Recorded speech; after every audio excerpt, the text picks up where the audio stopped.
Hello and welcome to another video. Today is a DIY video on how to make silhouettes. Now these were a popular form of art in the 18th and 19th century and were essentially a poor man's version of photography. They were made with paper, black paper, and cut out using the silhouette or the form of your face in shadow and then translated into paper. And I really love the style of these. I really love the look of them, and I've been watching a lot of period dramas such as Bridgerton and any films that have a Regency or Victorian vibe in between that timeline would generally have these on their walls, and I think it's a really fun idea to DIY these and make a family portrait out of them like they traditionally once were done. So let's get into DIYing this, and I hope you enjoy this video. So the very first thing that I needed to do was pick up some frames. Now I found some really old, crusty looking frames in a local charity thrift sort of store, and I picked up these ones and they had a few pictures in them, but we will be taking them out.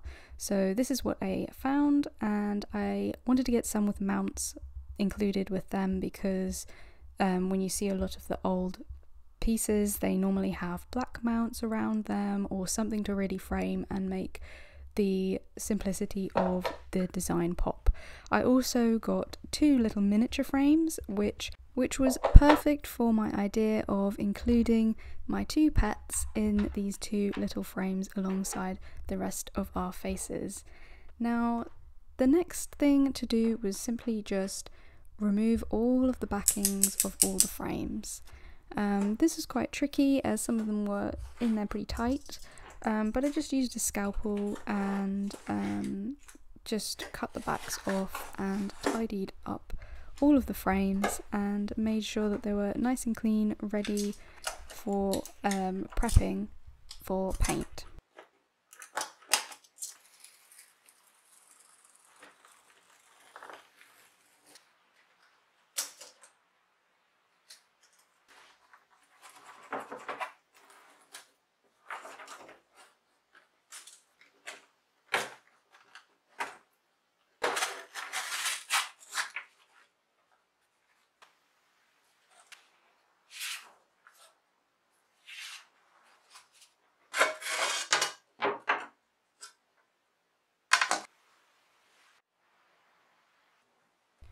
Once the frames were all cleaned off and all of the pieces that I didn't need were taken away, and I saved all the mounts as well, I just masked up the gold edging around all the frames because I wanted to keep that because I felt it would look quite nice once they were all painted black, which it does.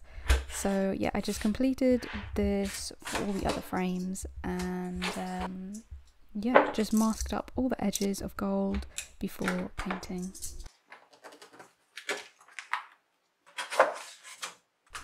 In one of the frames that I salvaged was this quite interesting piece of art on foil. It was really iridescent of like this little pond or fountain, and I wanted to save it, and I did try and save it by peeling it off because it was already wrinkled when it was glued in there originally, and I wanted to see if I could get it off and maybe repurpose it or just reframe it in something, in a frame that's much nicer, but it didn't really work. And it did end up ripping, which I kind of knew was going to happen, but yeah, here's that. It's a shame, but they don't really have much monetary value anyways. They were kind of popular in the 70s, 80s maybe. So yeah, I just finished off this masking tape. It took a little while, kind of tricky and finicky, but it did work out pretty good, and it's definitely worth the extra time. So yeah, once I had finished all that, it was time to paint. I was using this Winsor Newton acrylic black from the Galleria line. I'm not really sure. It's pretty good. It's pretty good paint. Goes on pretty quick and dries very quick as well. Super pigmented as well, so I only needed 2 coats, and then I also finished with a varnish just to protect it a little bit. So enjoy this reel here that I've made. Also, if you want to follow me on Instagram, where I post a lot of other reels and DIY projects, just give us a follow. I would appreciate it.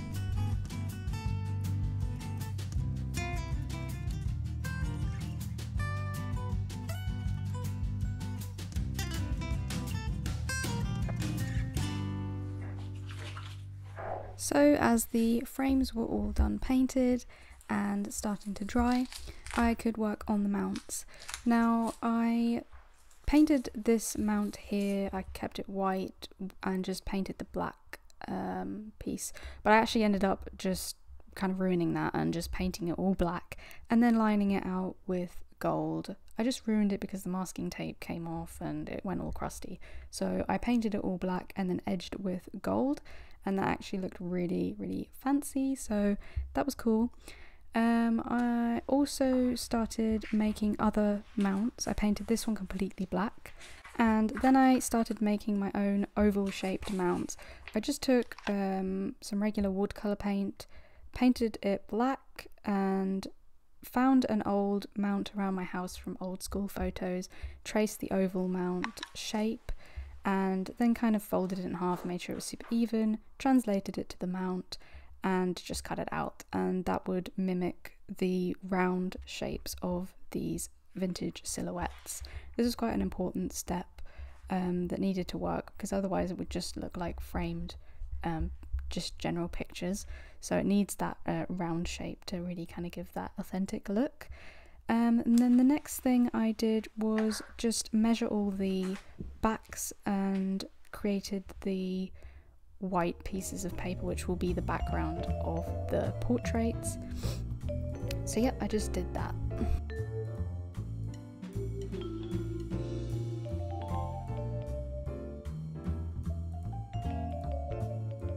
I also managed to nab a round frame, which I was really excited about. It originally came with this lovely couple inside and with a flocked effect in blue, so I just painted over that in black, and I had my own oval frame for this project, which was really exciting because it works really well for this.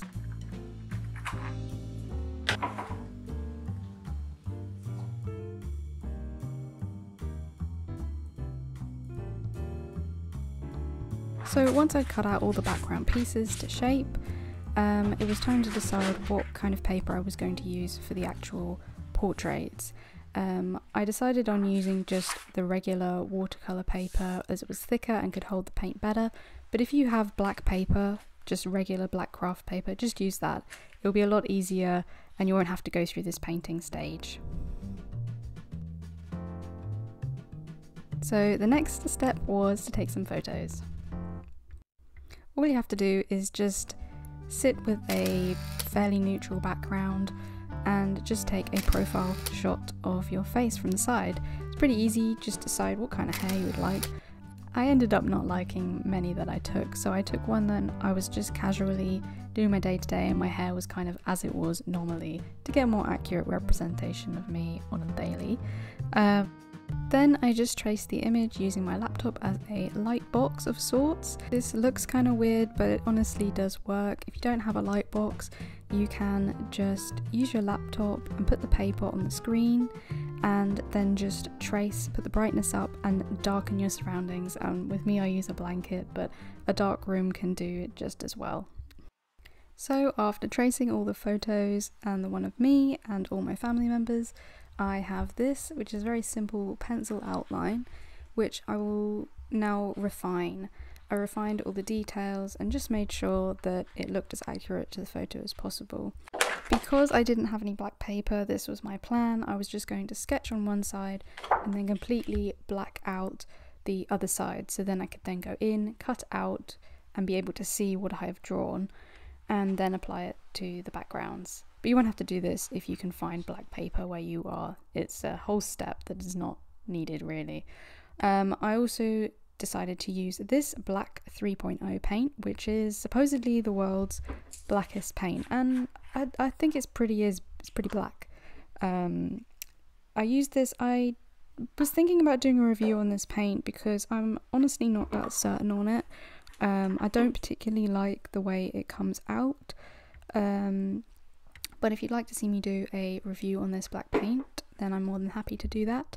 But for this project, it worked really well. Here you can see the blackest paint is in the middle and the regular black acrylic is on the sides. There is quite a big difference and you can notice it, but I'm just not crazy on the texture that it gives the paper, and it can be a bit patchy. But anyway, so I painted all of the backs of the portraits here that you can see, and the next step was to just cut them out. Now, doing this did take quite a long time.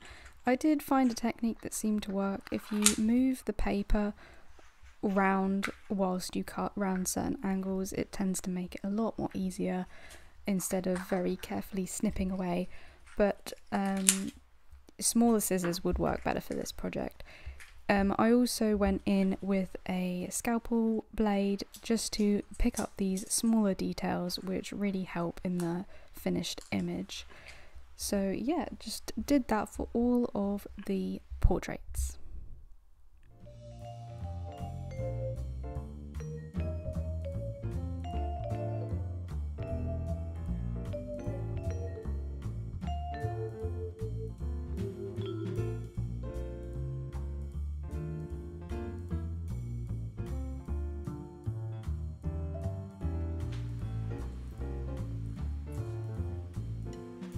Because this portrait style is so minimal, if your person that you are doing has any details like hair or little indentations in the clothing, I would really pick them out because it really does make a big difference in the final image. So this is how they all turned out. I made sure to pick up any hair or little pieces. Then after that, I just wanted to go over all the edges and we were ready for assembly. So I just had to make sure that all of the frames were super clean, that the glass was clean, and I just started to lay out my mounts and just assemble where they needed to go. I ended up using just regular PVA glue. Make sure to use something that dries clear. I didn't want to use the gloopy PVA, so I decided to use a stick just to make sure that nothing would ooze out under the paper. So I just repeated this step for all of the portraits and just made sure that they were all central and everything was super neat and fit together perfectly. So here's a little compilation of all that happening.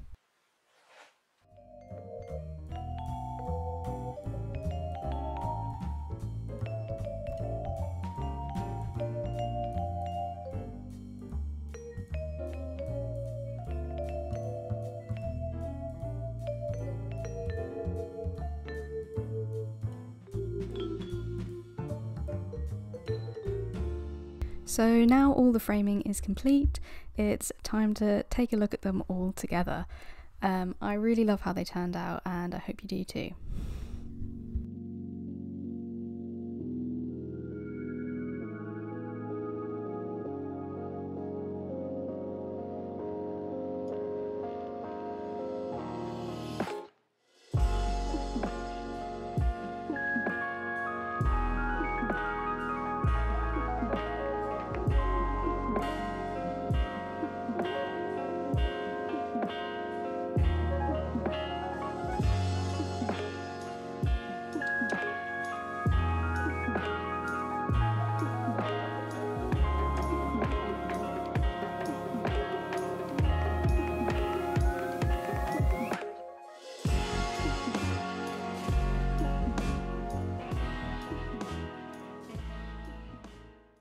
So what do you think? I really loved how they turned out. They're so effective and they really show all my family's small facial differences, and we can all tell exactly who's who, and we're all so similar, which is really fun to look at. So I really hope you enjoy this video, and this is such a quick, easy fun project to do for your family, and it's bringing back a forgotten art form, and it's so fun and effective and really fits into Victorian decor and design. So if you enjoyed this video, give us a subscribe for more videos and follow me on my other socials. Thanks for watching. Bye!